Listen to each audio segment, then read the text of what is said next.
Hi everyone, welcome to PC Error Detective. In this video, we're going to show you how to send a Microsoft Teams meeting invite step by step so you can easily set up and schedule meetings with your team. First, open your Microsoft Teams application on your computer. You can do this by clicking the Teams icon from your desktop or Start menu. Make sure you're signed in with your work or school account. Next, look at the left sidebar and click on the Calendar tab. This is where all your meetings are scheduled and where you can manage your meeting times and invites. Now click on the New Meeting button, usually found in the top right corner of the calendar view. This will open a form where you can set up all the details of your meeting.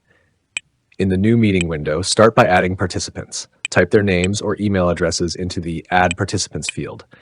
Teams will search your contacts automatically as you type.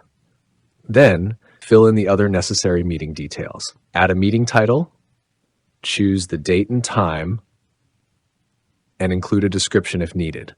This helps your participants know what to expect. Finally, click on the Send button at the top right. This will send the invite to all participants, and they'll get an email as well as a notification in their Teams calendar.